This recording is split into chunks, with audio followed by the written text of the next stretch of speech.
Mari kita lanjutkan cerita sebelumnya. Bab 555. Setelah sore yang sibuk dan menghebohkan, situasinya pun kembali tenang setelah hari gelap. Dulu, Odelina sangat serius dan menghabiskan banyak uang untuk mendekorasi rumah ini. Sekarang, dia sudah membawa pergi semua barang elektronik yang dia beli. Rumah kontrakannya tidak muat, jadi dia hanya memilih beberapa barang yang sering digunakan. Barang-barang yang lain tidak dia titipkan ke rumah adiknya, melainkan dia jual dengan harga diskon. Ini bisa dibilang juga merupakan perpisahan dengan masa lalu. Karena rumah kontrakan Odelina belum dibersihkan dan dibereskan dengan baik, dia tidak bisa memasak dengan nyaman. Dia pun mentraktir semua orang untuk makan di restoran hotel. Ini juga untuk merayakan hari di mana dia kembali menjadi single. Odelina dengan senang hati mengucapkan selamat tinggal pada masa lalunya. Di sisi lain, Roni juga tidak diam saja. Pukul 9 malam, dia pergi ke apartemen sewaan Yeni. Yeni, barang-barangmu cuma sedikit ini.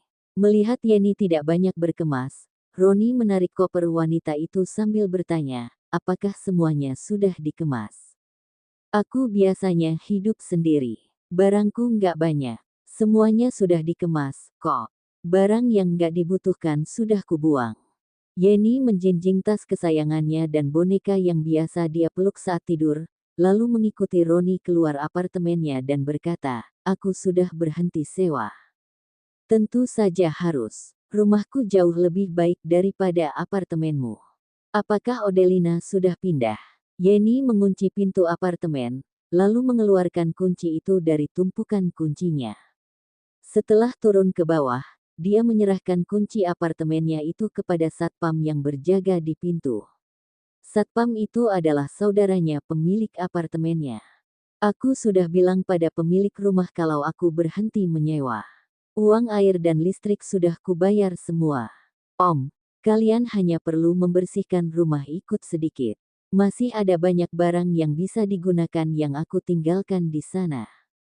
Artinya, cepat bersihkan apartemen itu. Kamu bisa mendapatkan barang berguna nanti. Satpam itu mengambil kuncinya dari tangan Yeni, lalu berbalik badan dan menyuruh istrinya untuk membersihkan apartemen itu. Roni menyeret koper dan berjalan ke mobilnya bersama Yeni, lalu berkata, sebelum hari gelap tadi, Odelina mengirimkan pesan padaku. Dia bilang dia sudah keluar dari rumah. Pada saat yang sama, Odelina yang mengirimkan nomor rekeningnya dan menyuruh pria itu untuk mengirim uang untuk Russell ke rekening itu ke depannya. Dia akan menghapus nomor Roni. Ingat suruh dia mengembalikan kunci rumah. Roni dan Odelina sudah bercerai. Yeni tidak ingin Odelina masih punya kesempatan untuk kembali ke rumah itu. Mulai sekarang, dialah nyonya di rumah itu. Dia akan mengambil foto rumah itu nanti dan mengirimkannya ke grup keluarganya. Supaya keluarganya bisa melihat rumah yang disiapkan pacarnya untuknya setelah mereka menikah nanti. Dia yakin semuanya akan iri padanya. Odelina bilang dia memberikan kuncinya pada tetangga seberang rumahku. Aku akan mengambilnya ke sana nanti. Setelah naik ke mobil, Roni berkata, Yeni, kamu nggak perlu khawatir. Odelina bukan tipe orang yang akan kembali. Tenang saja, mulai sekarang, akan menjadi milikmu seutuhnya. Nggak akan ada orang yang akan merebutku darimu. Dia mencondongkan diri dan mencium pipi Yeni. Yeni mendorongnya menjauh dengan senyuman genit. Aku akan memberimu 1 hari libur, supaya kamu bisa beristirahat di rumah. Setelah beristirahat, kamu bisa pergi berbelanja. Odelina membawa pergi barang-barang Fang dia beli, jadi apapun yang kamu ingin beli untuk rumah kita, beli saja. Oke, Yeni selalu bermimpi untuk bisa memiliki rumah di kota. Sekarang, dia akhirnya memiliki kesempatan untuk memiliki sebuah rumah di kota. Dia memutuskan untuk mendekorasi rumahnya dengan Roni itu dengan sepenuh hati. Seleranya pasti lebih bagus dari Odelina. Dia akan mendekorasi rumah itu menjadi lebih hangat, supaya Roni jadi ingin pulang setiap hari. Roni menyetir sambil membicarakan masa depan dengan Yeni. Setelah membicarakan kehidupan indah mereka di masa depan selama perjalanan pulang, keduanya pun sampai di Astute Residence. Begitu memasuki Astaf Residence, Yeni langsung berseru, lingkungan di sini sangat enak dan yang tinggal di sini juga ramai. Di dekat sini ada sekolah SMP. Roni, kamu pandai menilai pasar dan sudah membeli rumah ini sejak awal. Tentu saja. Aku waktu itu juga suka rumah ini karena nggak jauh dari sekolah SMP itu. Aku segera membelinya. Untung saja, aku membelinya lebih awal. Kalau ditunggu sampai sekarang, aku nggak akan sanggup membelinya lagi. Terlalu mahal. Melonjaknya harga rumah telah membuat orang biasa tidak mampu menjangkaunya. Roni memarkir mobilnya di tempat parkir yang dibelinya. Bab 556. Rumah kita di lantai berapa? Lantai 16. Roni mengeluarkan koper Yeni dari mobil, lalu menyeret koper itu dan masuk ke dalam bersama Yeni. Dia bertemu dengan seorang tetangga yang dia kenal di pintu masuk lift.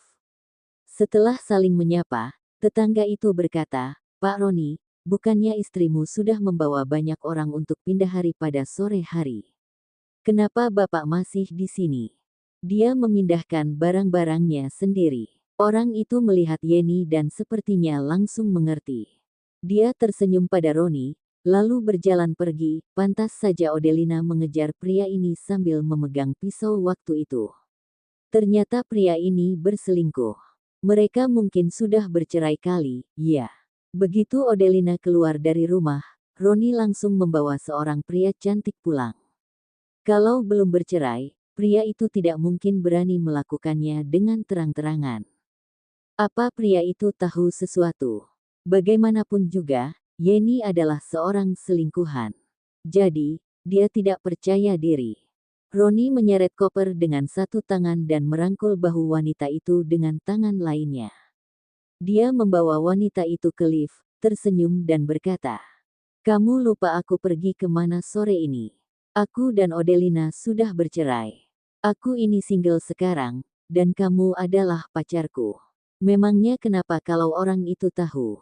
Yeni, kita bisa pacaran dengan terang-terangan sekarang.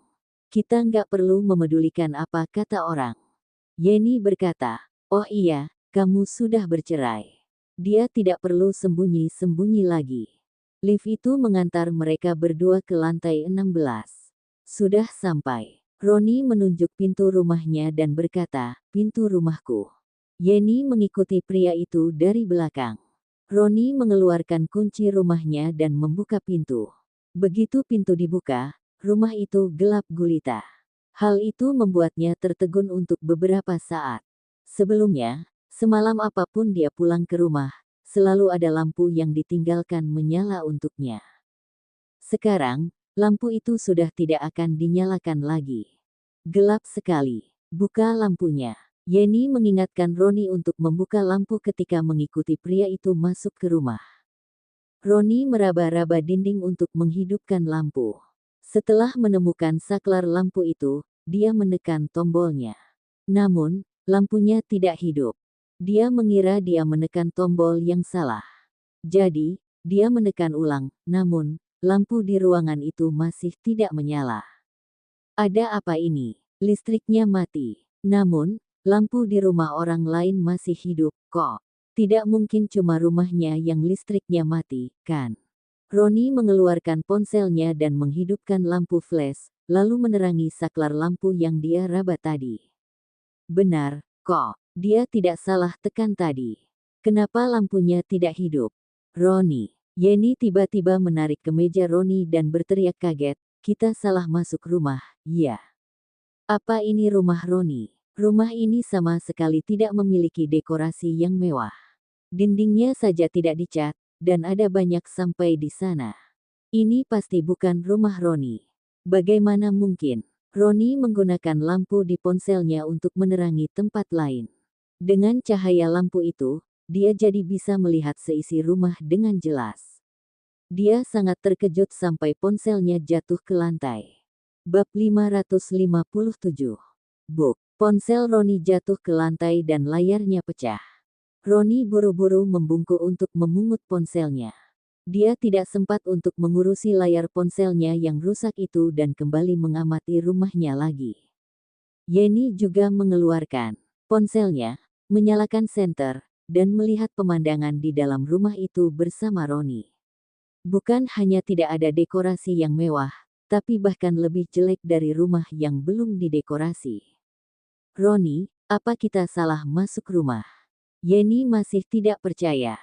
Roni melangkah masuk dan berkata, "Nggak mungkin, kalau kita salah masuk, kunciku nggak akan bisa membuka pintunya.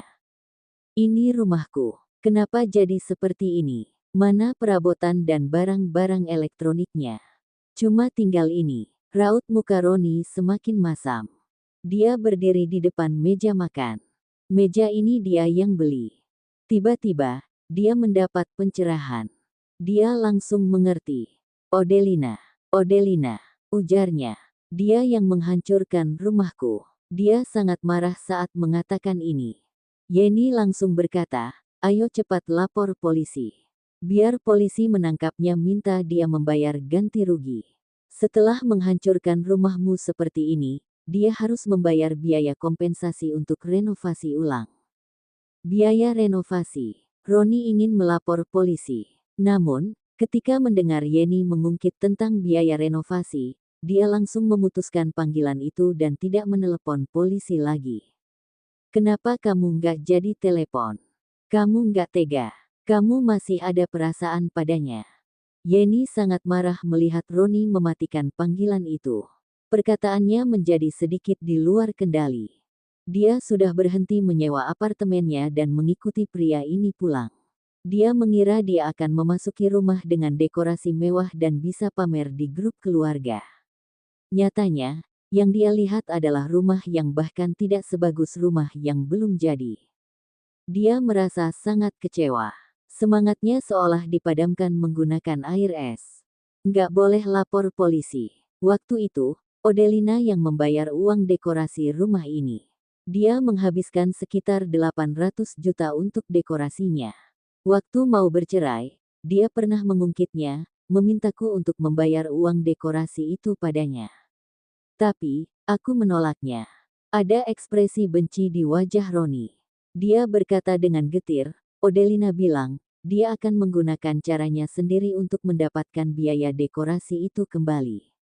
Waktu itu, aku nggak peduli dia mau bagaimana, yang penting aku nggak perlu mengeluarkan uang untuk membayarnya. Kukira, paling-paling dia hanya akan membawa pergi beberapa perabotan rumah. Nggak kusangka, dia sekejam itu. Sampai cat dinding juga dikerok. Yeni terdiam. Meski tak menelepon polisi, Roni tidak bisa menahan diri dan menelepon Odelina. Namun, Odelina tidak menjawab. Setelah memikirkannya, dia curiga Odelina telah memblokir nomornya. Dia pun menggunakan ponsel Yeni untuk menelepon wanita itu, dan panggilannya dijawab. "Odelina, ini aku." Roni tidak bisa menahan amarahnya, bertanya tajam kepada Odelina. "Udena, apa maksudmu? Kamu menghancurkan rumahku. Bukankah rumahmu masih ada di tempat? Seperti saat kamu baru membelinya." Odelina baru saja menidurkan putranya, dan hendak pergi mandi dan tidur. Ketika mendapat telepon dari mantan suaminya, dia diam-diam berjalan keluar kamar agar tidak membangunkan putranya. Olivia dan suaminya juga baru pergi 10 menit yang lalu.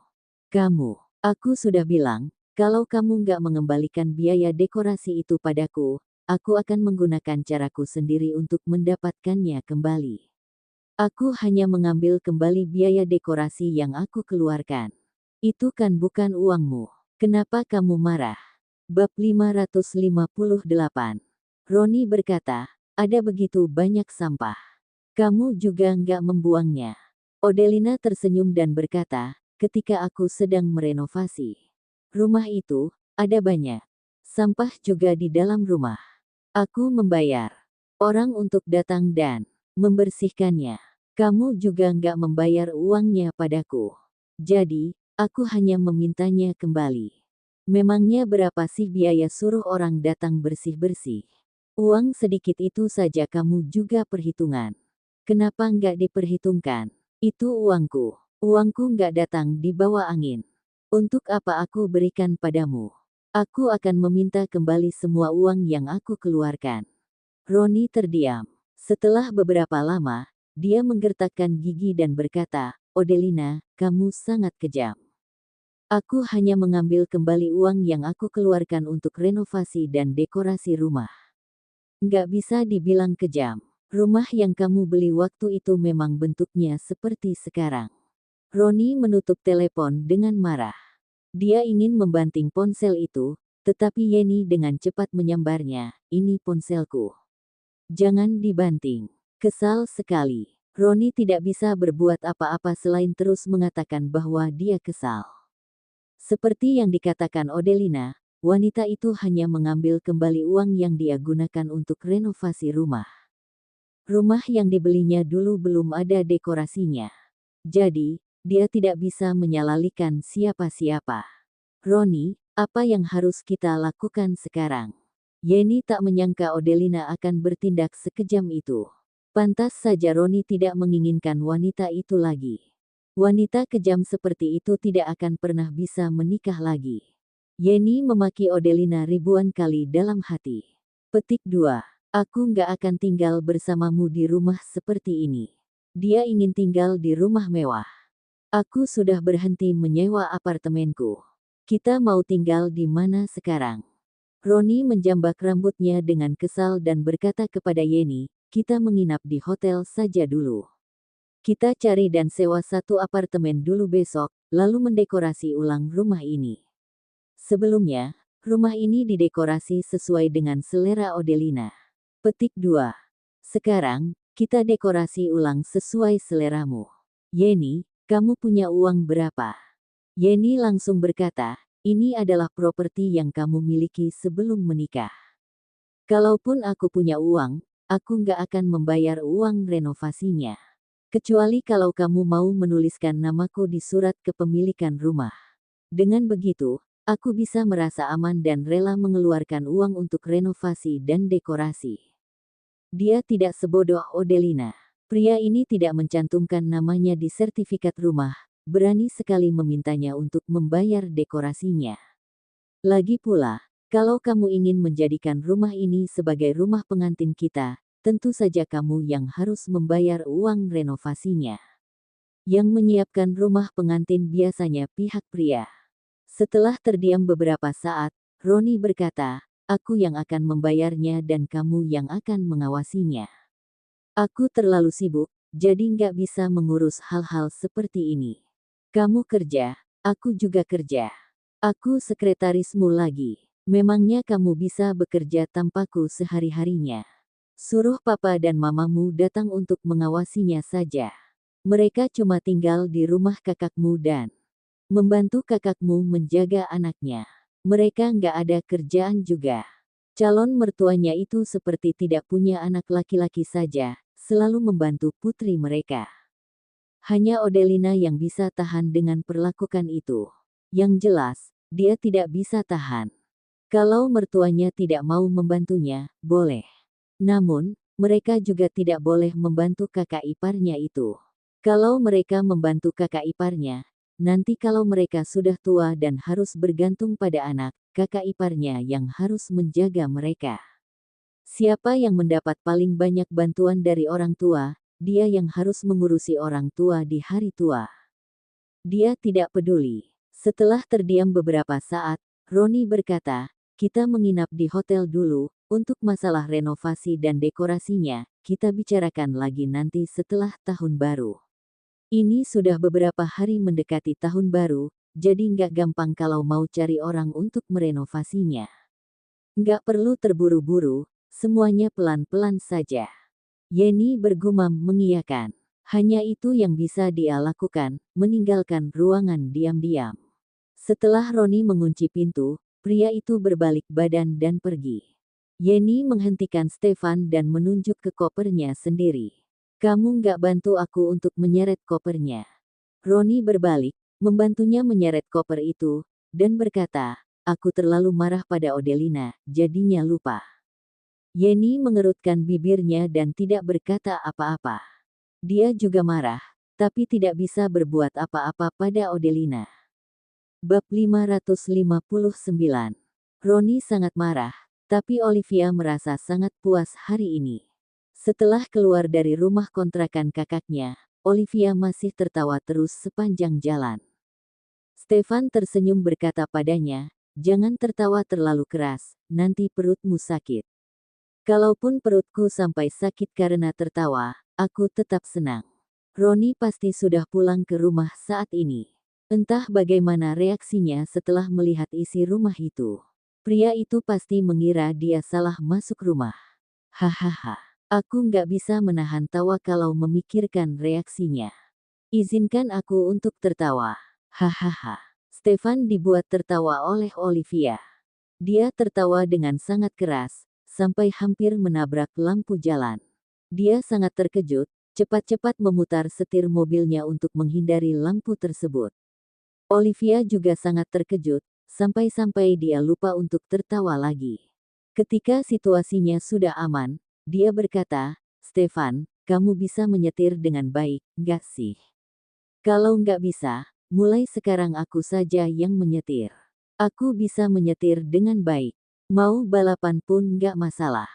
Aku sudah mendapatkan SIM di usia 18 tahun. Tadi itu nggak disengaja. Itu karena kita tertawa terlalu keras, jadinya aku nggak fokus menyetir." Olivia menoleh untuk melihat nenek Sarah yang duduk di kursi belakang. Melihat nenek Sarah tidur, dia mengingatkan suaminya, "Nenek tidur. Kecilkan sedikit musiknya." Bilesti masih di rumah Odelina, jadi tidak ikut pulang. Stefan melakukan sesuai yang diminta Olivia. Olivia menguap dan berkata, "Aku juga ingin tidur. Sudah mau sampai rumah. Aku pejam mata sebentar, ya. Nanti kalau sudah sampai, tolong bangunkan aku. Kamu kalau pejam mata sekarang, kemungkinan akan pejam sampai besok pagi. Jangan tidur. Tinggal 10 menit lagi perjalanannya. Kita ngobrol saja." Olivia menyipitkan mata pada pria itu dan berkata, "Kalau mengobrol denganmu, topik pembicaraannya sering berakhir dengan cepat." Stefan diam saja. Setelah beberapa saat, dia berkata, "Olivia, dari kecil sampai sebesar ini, belum pernah ada orang yang pernah mengkritikku seperti tadi, kecuali kamu. Aku mengatakan yang sebenarnya." Olivia bersandar di kursi dan mengeluarkan ponselnya untuk menonton video pendek. Ada video yang sangat lucu, sampai rasa kantuknya hilang. Akhirnya, dia menahan rasa kantuknya sampai di rumah. Nenek Sarah seperti sudah menyetel jam tubuh untuk bangun di saat itu. Stefan baru saja memarkir mobil, Nenek Sarah sudah bangun. Setelah sibuk seharian, semua orang kelelahan. Nenek Sarah juga tidak menggoda Stefan dan Olivia lagi. Setelah naik ke atas, dia langsung ke kamarnya untuk mandi dan tidur. Nenek Sarah sudah tahu kalau Olivia dan Stefan tidur bersama, jadi Olivia tidak malu-malu lagi, dia memindahkan semua kebutuhan sehari-harinya ke kamar Stefan. Stefan memperhatikan Olivia memindahkan barang-barangnya satu persatu. Ekspresinya sangat memanjakan. Dia sangat suka pemandangan ini, di mana barang-barangnya bercampur dengan barang-barang Olivia. Dia mengambil baju tidur Olivia, menyerahkannya pada wanita itu dan berkata dengan lembut, "Olive, kamu mandi dulu.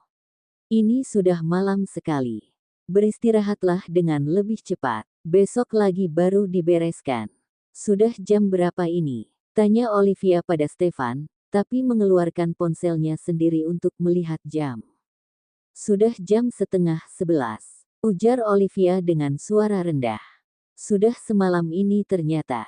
Aku mandi dulu." Dia mengambil piyama yang Stefan berikan, lalu pergi untuk mengambil barang-barang yang dia butuhkan, dan pergi ke kamar mandi. Ketika dia keluar dari kamar mandi, produk perawatan kulitnya sudah tersusun rapi. Stefan yang menyusunnya. "Olive, aku sudah menyiapkannya untukmu. Coba kamu lihat, bisa nggak begitu? Kamu biasa pakai merek apa?" tanya Stefan, ingin mendapatkan pujian. Olivia hanya melihatnya sekilas, lalu naik ke tempat tidur dan berbaring. Dia meringkukkan badannya dan memegangi perut dengan kedua tangannya, biasanya, perutnya pasti akan sakit di hari pertama datang bulan. Kali ini, dia baru merasakan sakit di malam hari. Mungkin karena siangnya sibuk sekali. Dia terlalu lelah, makanya perutnya sakit. Bab 560. Olive, kamu kenapa? Stefan sadar ada yang tidak beres pada Olivia, jadi dia segera menghampiri wanita itu dan duduk di tepi tempat tidur. Dia mengulurkan tangannya untuk menarik wanita itu mendekatinya, lalu bertanya dengan prihatin, apa kamu nggak enak badan? Perutku sakit, sakit perut. Apa karena kebanyakan makan tadi? Jadinya kekenyangan. Olivia menatap pria itu dengan kesal. Bukan. Lalu, kenapa kamu bisa sakit perut? Olivia berbalik badan dan memunggungi Stefan. Kamu nggak paham. Aku hanya perlu berbaring dan menahannya. Aku akan baik-baik saja. Stefan mengerutkan kening. Dia berdiri, lalu membungkuk untuk menggendong Olivia dari tempat tidur. Kemudian, dia berkata dengan wajah serius, aku nggak mengerti tentang medis, dokter yang mengerti. Jadi, aku akan membawamu ke rumah sakit. Nggak boleh ditahan, kalau sampai ada masalah besar, mau menyesal pun sudah terlambat nanti. Nggak perlu ke rumah sakit. Aku hanya perutku sakit karena aku lagi datang bulan. Stefan berkata, datang bulan. Oh. Oh, aku mengerti. Dia buru-buru meletakkan Olivia kembali ke tempat tidur dan berkata, kenapa bisa sakit? Dia tidak tahu kalau wanita bisa kesakitan saat sedang menstruasi. Di keluarganya tidak ada wanita yang masih muda. Selain para wanita dari generasi orang tuanya, dia tidak pernah dekat dengan wanita yang masih muda. Dia benar-benar tidak tahu akan hal ini sebelumnya. Kalau Olivia lagi datang bulan, dia biasanya akan memasak air jahe campur gula merah untuk wanita itu. Itu karena dia sering melihat ayahnya melakukan hal yang sama untuk ibunya dulu. Dia jadi tahu, para wanita boleh minum air jahe kalau sedang datang bulan. Mungkin karena sibuk ke sana kemari hari ini. Cuacanya juga dingin. Jadinya sakit perut. Tolong masakkan air jahe campur gula merah lagi dong untukku. Oke, kamu tahan dulu. Aku akan memasaknya sekarang. Stefan buru-buru memasak air jahe campur gula merah. Ketika dia sedang di dapur, dia menelepon ibunya. Stefan, mamamu lagi tidur. Kalau ada urusan, telepon saja lagi besok. Orang yang mengangkat telepon itu adalah kakaknya. Pa, boleh tolong bangunin mama, enggak? Aku ingin menanyakan beberapa pertanyaan. Pertanyaan apa yang harus kamu tanyakan sekarang? Papa sudah bilang, mamamu lagi tidur. Jangan dibangunkan lagi. Kamu bilang saja, ada pertanyaan apa? Papa akan membantu kalau bisa menjawabnya. Bagi ayahnya Stefan, sebesar apapun masalah Stefan, tidak ada yang lebih penting dari istrinya yang sedang tidur. Pa, apa papa tahu obat apa yang bisa meredakan rasa sakit saat sedang datang bulan? Ayah Stefan berkata, kamu nggak memerlukannya, kan? Stefan berkata dengan bingung, Pa, apa sih yang papa pikirkan? Istriku yang memerlukannya. Kamu ini bikin papa kaget saja. Papa kira kamu telah menjalani operasi penggantian kelamin dan menjadi seorang wanita. Meskipun papa dan mama sangat menginginkan anak perempuan, tapi kami sudah menyerah dan menerima nasib bahwa kami hanya bisa punya anak laki-laki. Cucu juga sama. Kamu jangan berpikir yang gak-gak dan pergi operasi ganti kelamin, ya. Pergi ke toko obat dan beli alat kompres tempel untuk ditempelkan di perutnya. Lalu, beli kurma dan beri merah. Mulai sekarang, sering-seringlah memasak air gula merah campur kurma untuk diminumnya. Sebenarnya, kalau kalian berdua bisa lebih cepat punya anak, itu lebih baik. Mamamu juga seperti itu dulu. Setelah melahirkan kamu, kesehatannya jadi jauh lebih baik. Perutnya hanya akan sakit ketika dia kelelahan. Aku mengerti. Stefan segera menutup telepon, takut ayahnya akan mengatakan sesuatu yang akan mengejutkannya lagi. Dia membuat air jahe campur gula merah untuk Olivia, membawanya ke kamar dan berkata kepada Olivia, aku akan keluar untuk membelikanmu obat. Dia lalu mengambil kunci mobil dan pergi. Olivia berbalik badan, ingin memanggil Stefan, tetapi dia hanya melihat pria itu sedang menutup pintu sambil memunggunginya. Stefan hanya memakai baju tidur dan sandal. Stefan adalah orang yang sangat peduli dengan citranya. Namun, karena kasihan pada Olivia, dia mengabaikan fakta bahwa dia hanya mengenakan baju tidur dan sandal. Dia pergi dengan tergesa-gesa. Hati Olivia terasa hangat ketika melihat sikap Stefan yang seperti itu. Ternyata, pria yang super dingin juga bisa menjadi pria yang hangat. Bab 561. Olivia duduk tegak dan mengambil teh jahe dan mulai meminumnya dengan perlahan. Setelah itu Olivia berbaring sejenak dan jauh merasa lebih baikan. Tidak tahu karena dia bisa merasakan perhatian dari Stefan atau karena khasiat dari teh jahe yang membuatnya sembuh. Setelah Stefan kembali dari membeli obat, lelaki itu sudah menemukan Olivia yang tengah duduk memainkan ponselnya dan membaca berita. Sakit tapi masih main ponsel. Stefan jalan mendekat dan mengambil ponsel perempuan itu dari tangannya. Setelah itu dia memberikan obat pada Olivia sambil berkata, "Sudah terlalu malam, apotik tutup semuanya. Aku ke rumah sakit terdekat dan minta dokter untuk resepkan obat. Setelah minum obat, kamu lanjut tidur lagi." Olivia mendongak dan menatapnya dalam diam. Kenapa? Mendadak dia bangkit dan berdiri di hadapan lelaki itu. Kemudian Olivia langsung memeluk pinggang lelaki itu sambil berkata dengan nada penuh haru, "Stefan, kamu baik sekali padaku." Stefan membalas pelukannya dan melihat teh jahe yang sudah habis. Dia menebak sepertinya Olivia sudah jauh lebih baikan.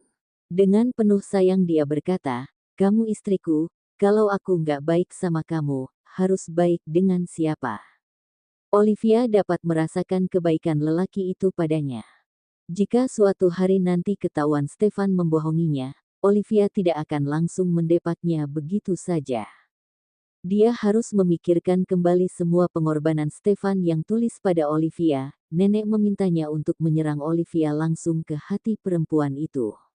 Dia tidak terbiasa mengatakan sesuatu yang manis dan romantis. Oleh karena itu, Stefan hanya bisa melakukannya dari sikapnya di kehidupan sehari-hari dan dengan perlahan membuat Olivia luluh. Dengan begitu Olivia akan membuka hatinya dan mencintainya dengan segenap jiwa. Hanya dengan cara seperti itu yang bisa membuat mereka depan memiliki masa. Stefan, iya, kamu tahu kamu keluar rumah pakai baju apa? Piyama. Stefan terdiam dan tercenung sesaat, kemudian dia buru-buru mendorong Olivia menjauh dan menunduk untuk melihat pakaiannya sendiri. Ternyata dia memang mengenakan piyama tidur. Untungnya ini malam hari, sehingga tidak ada yang melihatnya. Jika tidak, kemungkinan besar besok dia akan masuk berita utama Mambera. Tadi aku hanya memikirkan kamu saja, sama sekali. Stefan memeluknya sambil duduk di kasur. Dia menggenggam tangan perempuan itu dan tidak menemukan cincin di sana. Stefan mengangkat tangan perempuan itu tinggi-tinggi dan dengan wajah menggelap dia bertanya, "Cincin pernikahan yang aku pakaikan ke kamu di mana? Nggak leluasa kalau dipakai untuk kerja. Aku lepas begitu sampai di toko." Menyadari ekspresi lelaki itu yang keruh, Olivia buru-buru menjelaskan, "Besok waktu ke toko langsung aku pakai kembali. Aku nggak akan melepaskannya lagi. Sudah aku bilang, setelah dipakai, nggak pernah boleh lepas lagi, biar Albert lihat dan dia menyerah. Kalau nggak nanti dia selalu berharap sama kamu. Kalau kamu lepas cincinnya, dia pikir hubungan kita nggak baik dan merasa masih ada kesempatan." Tangan lembut mengelus wajah Stefan dengan perlahan. Dengan pelan Olivia berkata, "Stefan, aku yang salah. Kamu jangan marah, ya. Kalau sering marah, nanti cepat tua, kamu memang lebih tua dari aku, kalau nggak dijaga nanti kamu tua duluan. Hati-hati aku keberatan dan membuang kamu. Kamu berani." Stefan menekan Olivia dan mendaratkan ciuman dalam-dalam di bibir perempuan itu. Setelah memberikan hukuman manis tadi, Stefan baru melepaskan bibirnya. "Besok aku antar kamu ke toko dan lihat kamu pasang cincinnya dulu baru aku ke kantor." Lain kali kalau ketahuan kamu nggak pakai cincin lagi, aku akan beli semua cincin di Mambera, biar kamu pakai di 10 jari kamu. Biar bisa tandai kalau kamu itu milik aku seorang. Kamu memangnya ada uang sebanyak itu? Tanya Olivia dengan suara kecil. Memangnya Stefan pikir dia CEO di novel yang memiliki uang tak terbatas. Bisa membeli seluruh cincin di Mambera dan diberikan padanya. Mendengar gumaman perempuan itu membuat Stefan mendelik pada Olivia. Cerita bersambung.